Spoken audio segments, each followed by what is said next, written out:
Sinong bangaw ron?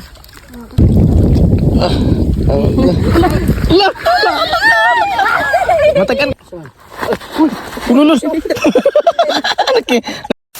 Ngayong araw nga pala mga master bumabaklay kami ni Master Guro dito nga murag ipang dakagitlog at sobrang excited talaga ng aming mga dagway kasi mamimingwit na naman kami. Sa mga oras na ito grabe talaga nagalingasan na talaga yung aming mga kaluluwa dito kasi excited na manghagi sa mga kawilats kasi mga palad pagkarating namin sa spot inaubas naman di ay. Dahilan dyan talaga ito sa sobrang taas ng init nga wala nagiulan-ulan ang tubig dito hapit na mahurot nauuga na yung dam dito. At samtang naglakaw-lakaw kami dito nalingon ko doon sa kabila nakakita ko doon sa kabila ng maputing ilipante na sumisilong sa gilid ng kahoy. At sa mga oras ito habang naglakaw-lakaw kami nagantay nga pala kami sa aming mga kasamahan kasi hindi pa dumarating pero sa mga oras nito nakarating na sila nang miminghoy din kanilang mga dagway kasi wala na talagang tubig daw ang spot. Sobrang konti na ng tubig na tira nagkahuna-huna kami nga manikop lang kami pero di naman namin makaya baka maraming alimatok dito sobrang nakakahadlok talaga. At pagkalingan ko dito badabanday natakot ako ng konti baka may piniriso dito na krokodile at sabi ng mga kasama ko style daw na wara daw niya mo kaya nang ibot na lang ako dito muna ng amorsiko kasi napakarami talagang namilit sa aking bagtak. Katapos kong tanggalin ang amorsiko sa aking tila andam ko na yung aking kawil kasi susubukan at susulayan daw naming bingwitan ito baka may mga isda pa itong mga ilang piraso na natira. Kaya sa mga puntong ito ay kanya-kanya na kaming hagis sa aming mga pamingwit. Kami nang hihinaot at namamasin talaga na makahuli. Si Master Guro dito para na talagang ninja. Dahil sa mga oras ito grabe talaga kamangtas yung init. Halos dun mamaak-paak sa aming mga panit. Sa mga ilang milyong minuto nakalipas wala talagang isdang nagpaparamdam. Wala talagang isdang kumakagat. Kaya yung mga kasama ko sumurrender na sila dahil sa sobrang init. Sumisilong na sila doon sa unahan. Kasi wala talagang isdang nagpaparamdam. Kahit mga kaluluwa lang ng tilapia wala talaga. Kaya ako dito nakapagunahon na ako dito ng manghipos. Kaya kinukuha ko na dito yung aking bag at isablay ko na dito at bumabaklay papunta sa kanila kasi nakapag-desisyon kami na hahanap pa kami ng ibang mapagpupustuhan namin. Lilipat kami ng spot ngayong araw. Pero kahit wala kaming nahuling isda dito lumilipay pa rin yung dagway ni Master Benji. Kasi napag-desisyon na namin ni Master Benji na lilipat kami doon sa kabila kasi nakapag-desisyon kami na mangingilaw kami ng tilapia doon kaya hindi na kami nagpadugay-dugay. Agad kaming kumakabayo dito sa aming motor 1 million cc. At sa mga ilang milyong oras na nakalipas agad-agad rin kami nakarating dito sa kabila ng aming pag-iispatan. Dito kami mag-iispat ngayon. At kahit ang kulis maot talaga yung aking dagway dahil sobrang init talaga ng panahon agad-agad rin na-relax pagkarating namin dito kasi sobrang napakaganda talaga ng view. At pagkarating namin ni Master Benji dito sa gilid hanap kami dito kung saan kami pupisto at doon kami pupisto doon kaya hindi na kami nagpadugay-dugay agad na kaming umambog dito ni Master Gudo. Maguna-una na kami dahil sobrang excited talagang mga whale at kanya-kanya na kaming umaandam sa aming mga pamingwit. At pagkaliyon ko kay Master Gudo akala ko talaga maliligid na siya at matitibugsok sa tubig at mabuti na lang ay hindi pa mandiay. Kumakatawa talaga yung kanyang dagway. At sa mga puntong ito dali-dali ko nang nilalagyan ng pamain yung aking mga kawil para makahuli na kami kasi ito lapit ng tumanghali nagugutom na kami ng konti para makahuli na kami ng mga pangkilaw. At mabuti na lamang kasi itong lake na ito napakaligon talaga ng tubig hindi talaga nahuhubsan hindi kagaya nun sa kabila na nahuhubas na. At dito banda-banda pagkabira ko sa aking pamingwit na nakahuli na pala ng isda lumilipay na ng konti yung aking dagway kasi kahit maliit na gamay yung aking nahuli okay na ito. Agad ko ring binalik yung aking pamingwit baka may kaigsuunan pa ito na nag-aantay dyan sa ilalim ng tubig. At kakalagay ko pa lang niyuyog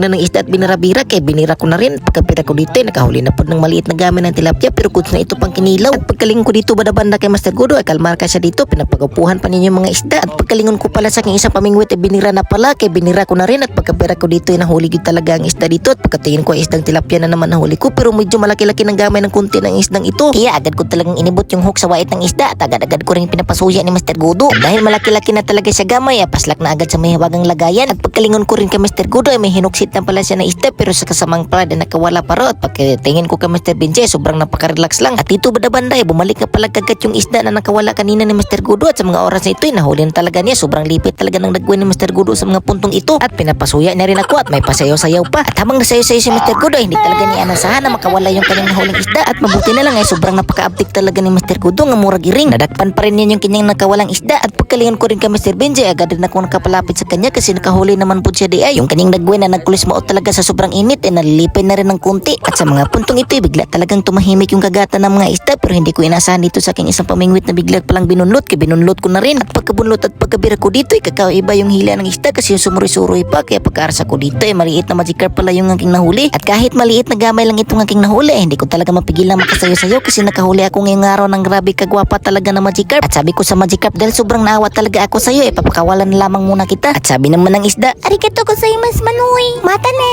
At dito banda-banda pagkalingon ko sa aking mga kasamahan ay sumisilong na pala sila kasi mananghali na daw pumunta na sila sumisilong sa kamali. At dahil tinatawag nila ako, agad na rin akong pumunta kasi nagugutom na rin ako at yung mga kabitukan ko dito ay mura na dyan nagkarambulat habang naglakaw-lakaw ko dito ay nadaanan ko pa dito yung murag sigbin nga naskilit si Mr. Godo or man di ay. At sa mga puntong ito ay dali-dali ko na rin binubutang yung aking bag para makapagsugod na rin ako rito og habab kasi sila dito ay nangangaon na kaya kinukuha ko na rin aking bahaw dito at sumusugay na ako dito sa kinilaw nga grabe napakalami talaga at hindi ko na pinadugay-dugay, hinungit ko na sa aking baba at baka mahilig rin po kayo sa ganitong klaseng mga pagkain mga master ay halina po kayo, kain na po tayo at kung umabot po kayo dito hanggang dulo mga master, pahingi naman po kahit isang share lamang na aking video para makaramdam na naman ng konting kalipay yung aking dagway. Maraming salamat po talaga sa inyong lahat mga master. Sa bursa, wako kadag.